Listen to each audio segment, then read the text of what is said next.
Okay. This is an artist's conception of what it looked like in the first century. And what we have here, again, is probably 4th century. There's debate about that. Some say 2nd or 3rd, but no one questions the fact that it's built on the ruins of a synagogue, an older synagogue that needed to be redone. And so here we have, notice, the white synagogue.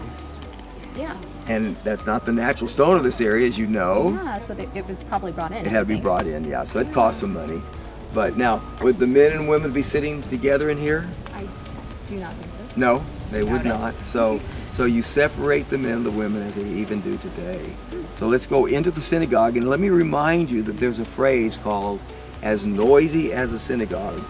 Now, Leigh Briegler, an Orthodox Jew in Jerusalem that I know, said, you know, we never study alone. We think if you study, like we do in America, by just hearing and then just reading, it doesn't work. You always have to speak. And so the synagogues are noisy. A teacher would say something, the people would repeat it. Children, because these are schools. Yeah. These are social halls. These are places of prayer. It just depends on the day of the week. It just depends what's going on. And so synagogues were noisy places. And even today, when you visit a synagogue, you think you're supposed to be very quiet. No, it's anything but quiet. People come and go, and no, it's anything but quiet. So anyway, let's go into the synagogue. Okay, let's just read Mark 1.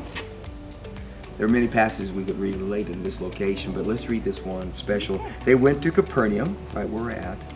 And when the Sabbath came, Jesus went into the synagogue and began to teach. The people were amazed at his teaching because he taught them as one who had authority, not as the teachers of the law. We could talk about how Jesus taught. Very different than the teachers. They always said, according to Rabbi so-and-so. Jesus did not. So, just then a man in their synagogue who was possessed by an evil spirit cried out, "What do you want with us, Jesus of Nazareth? Have you come to destroy us? I know who you are, the Holy One of God." "Be quiet," said Jesus sternly. "Come out of him." The evil spirit shook the man violently and came out of him with a shriek. The people were all so amazed that they asked each other, "What is this?